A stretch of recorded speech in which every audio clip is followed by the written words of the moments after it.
Many times, managing finances becomes a hassle as several people do not know how to manage money. And most of the times, many of us fail or we are not able to save enough because we have to meet other expenses for our daily routines.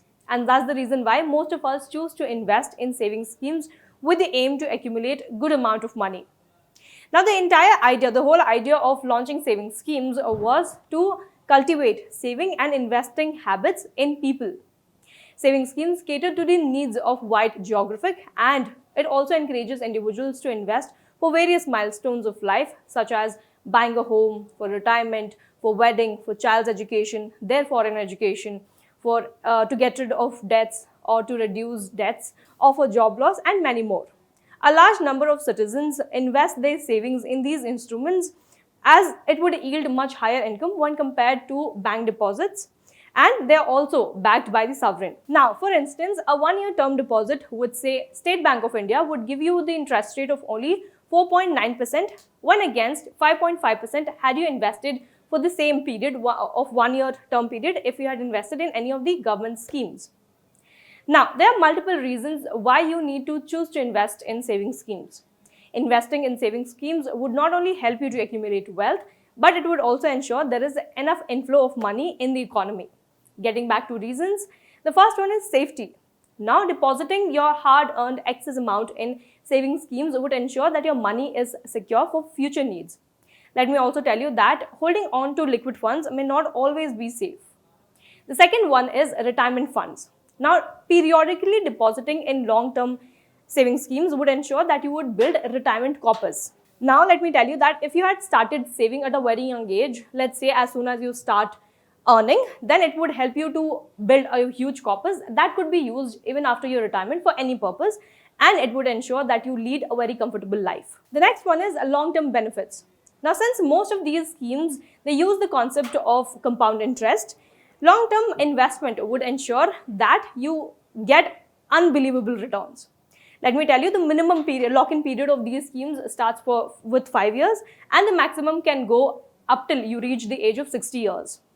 Now, the compounding of interest or the returns you get along with the long-term savings would ensure that you accumulate a huge amount of money as and how the term matures. The next one is tax savings. Most of these schemes that you would invest in would give you at least 1 or 2 tax savings such as tax exemptions or tax deductions. Most of these schemes qualify for tax deductions for investments that you make up till rupees 1.5 lakh under Section 80C of the Income Tax Act. While other schemes would also offer you tax exemptions, say for investments that you've made, say for the returns you would get on that, and also for the withdrawal of the money you would do after the maturity of the term. And the last one is avoid unwanted expenses.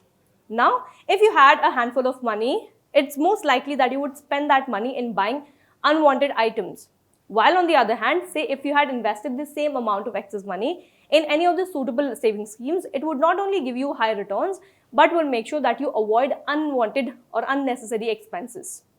Now, in order for you to avail all these benefits, you can choose to invest in multiple saving schemes such as PPF, which is Public Provident Fund, EPF, Employee Provident Fund, VPF, Voluntary Provident Fund, NPS, which is National Pension Scheme, SCSS, which is Senior Citizens Savings Schemes. Then you can also choose to invest in Sukanya Samriddhi Yojana, Post Office Monthly Income Scheme, fixed deposit, recurring deposit, and multiple saving schemes out there that you can invest in. Now, when you look to invest in any of these saving schemes, the most crucial factor that comes into the picture is the interest rate. Yes, only when you look at the interest rate that you would be earning on your investments that you've made, only then would you choose to go ahead and invest in particular schemes. Now, let me also tell you that the interest rates on all the saving schemes are revised by the government on a quarterly basis.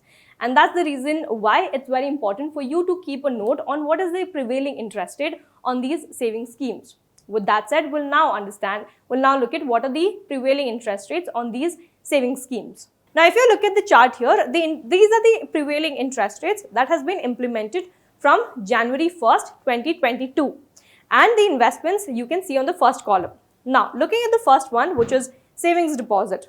Now, if you had invested here, then it would fetch you the interest rate of only 4%, and that would be compounded annually. Second, if you had invested, say, for 1 year time deposit, then it would fetch you an interest rate of 5.5% that would be compounded quarterly.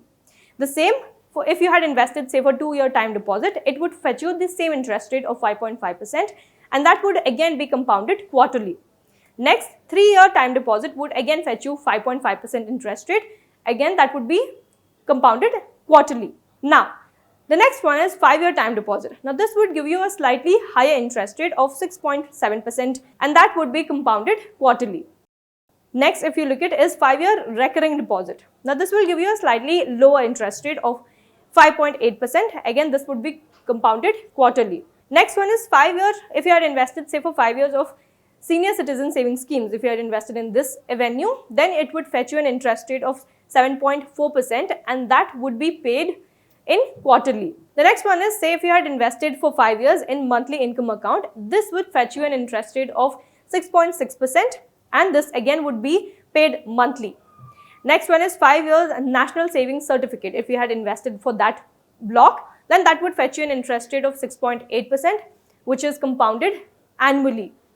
Next, public provident fund. This would give you a slightly high interest rate of 7.1% and it would be compounded annually. Now, remind you that if you choose to invest in public provident fund, the major key you need to remember is that the investment or the lock-in period of this investment avenue comes with 15 years. Next, if you had invested in Kisan Vikas Patra, it would give you an interest rate of 6.9%, which matures after 124 months. And this would be compounded, the money would get after being compounded annually. And the last one is Sukanya Samriddhi Yojana. Now, this would give you an interest rate of 7.6%. Again, this would be compounded annually. Now, much to the relief to the investors, the government has decided to keep the interest rates on small saving schemes or post office schemes unchanged for January to March quarter 2022. So, I hope you would continue your journey of investment after watching this video. Also, for more such financial content or content related to business, agriculture, career building and many more, download our Financial Freedom app. Also, before going, do not forget to hit on the like button, subscribe to the channel and do not forget to hit on the bell icon to get notified for our next video. Thank you for watching IndianMoney.com. Get wise and break free.